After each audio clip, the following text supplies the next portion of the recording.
ಇನ್ನು ನಾಯಕತ್ವ ಬದಲಾವಣೆ, ಸಚಿವ ಸಂಪುಟ ಪುನರ್ರಚನೆ ವಿಚಾರ, ಇದೆರಡೂ ವಿಚಾರಕ್ಕೆ ಸಂಬಂಧಪಟ್ಟಂತೆ ನಾನು ಶಾಸ್ತ್ರವನ್ನು ಕೇಳಿ ಹೇಳ್ತೀನಿ. ಇಳಿ ಶಾಸ್ತ್ರ ಹೇಳುವವರು ಮಾತ್ರ ಉತ್ತರಿಸೋದಕ್ಕೆ ಸಾಧ್ಯ. ಇದಕ್ಕೆ ದೆಹಲಿಯಿಂದ ವಾಪಸ್ ಬೆನ್ನಲ್ಲೇ DCM DK ಮಾರ್ಮಿಕ ನುಡಿಯಂತೆ. ಮೇಕೆದಾಟು ವಿಚಾರವಾಗಿ ನಾನು ದೆಹಲಿಗೆ ತೆರಳಿದ್ದೆ.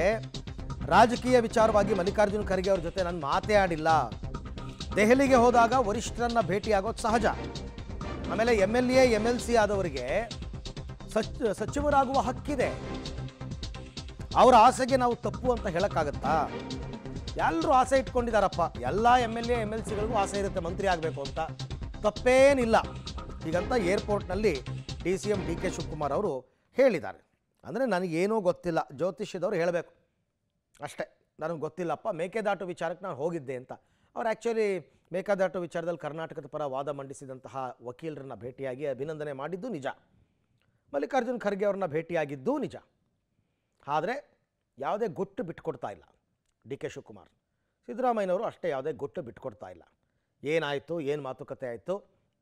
ಒಂದು ವೇಳೆ ಈಗಲೇ ಸಂಪುಟ ಪುನರ್ರಚನೆ ಮಾಡಿಬಿಡಿ ಅಂದಿದ್ರೆ ಸಿದ್ದರಾಮಯ್ಯನವ್ರು ಹೇಳ್ಬಿಡ್ತಾ ಇದ್ರೋ ಏನೋ ಗೊತ್ತಿಲ್ಲ. ಏನಾಗುತ್ತೆ ಅಂತಕ್ಕಂಥದ್ದು ಗೊತ್ತಾಗಬೇಕು. ಸದ್ಯಕ್ಕೆ ಏನೇ ಆದರೂ ಕೂಡ ಒಂದು ವೇಳೆ ಆ ರೀತಿ ಆದರೂ ಸರಿ, ಈ ರೀತಿ ಆದರೂ ಸರಿ, ತಾಳ್ಮೆಯಿಂದ ಕಾಯಿರಿ. ಸದ್ಯಕ್ಕಂತೂ ಏನೂ ಇಲ್ಲ. ಸದ್ಯಕ್ಕೆ ಅಂತಂದರೆ ಈಗ ಡಿಸೆಂಬರ್ 8ನೇ ತಾರೀಕಿಂದ ಚಳಿಗಾಲದ ಅಧಿವೇಶನ ಆರಂಭ ಆಗ್ತಾ ಇದೆ. ಚಳಿಗಾಲದ ಅಧಿವೇಶನ ಆರಂಭ ಆಗ್ತಾ ಇದೆ ಅಂತಂದ ತಕ್ಷಣ ಆ ಕಡೆ ಕಾನ್ಸಂಟ್ರೇಟ್ ಮಾಡಿ.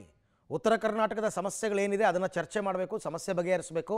ಈಗ ರಾಜಕೀಯ ಮಾಡ್ಕೊಂಡು ಕೂತಿರೋದು ಬೇಡ ಅನ್ನೋ ರೀತಿಯಲ್ಲಿ ಹೇಳಿಕೆಯನ್ನು ಕೊಟ್ಟಿದ್ದಾರೆ. DK ಶಿವಕುಮಾರ್ ಅವರು ಏರ್ಪೋರ್ಟಲ್ಲಿ ಮಾತಾಡಿದ್ದಾರೆ. ಏನು ಮಾತಾಡಿದ್ದಾರೆ ನೋಡೋಣ. ನಾನೇನು ಭೇಟಿ ಮಾಡಿಲ್ಲ. ನಾನು ಭೇಟಿ ನಾವು ಹೋದಾಗೆಲ್ಲ ಭೇಟಿ ಮಾಡ್ತಾ ಇರ್ತೀವಿ, ಅದು ಬೇರೆ ವಿಚಾರ. ರಾಜಕೀಯಕ್ಕೆ ನಾನೇನು ಭೇಟಿ ಮಾಡಲಿಲ್ಲ.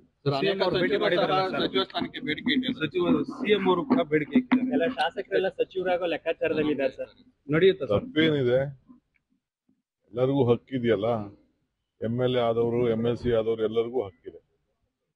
ಎಷ್ಟೋ ಜನಕ್ಕೆ ಏನು ಆಗದೆ ಹೋದವ್ರನ್ನ ನಾಳೆ ಬೆಳಗ್ಗೆ ಮಿನಿಸ್ಟರ್ ಮಾಡೋಂಥ ಅವಕಾಶಗಳು ಹಿಂದೆ ಆಗಿಲ್ವಾ? MLA ಇಲ್ಲದೆ ಹೋದವ್ರನ್ನ MLC ಇಲ್ಲದೆ ಹೋದವ್ರು ಮಂತ್ರಿ ಮಾಡೋಷ್ಟು ಅವಕಾಶ ಮುಖ್ಯಮಂತ್ರಿಗಳು ಇರ್ತದೆ. ಸೊ ಯಾರು ಪಕ್ಷಕ್ಕೋಸ್ಕರ ದುಡಿದಿರ್ತಾರೆ ಅವರೆಲ್ಲ ಏನಾದ್ರು ಒಂದು ಅಧಿಕಾರ ಬೇಕು ಅಂತ ಆಸೆ ಪಡ್ತಾರೆ. ಅವ್ರ ಆಸೆಗೆ ನಾವು ತಪ್ಪು ಅಂತ ಹೇಳಕ್ಕಾಗ್ತದ?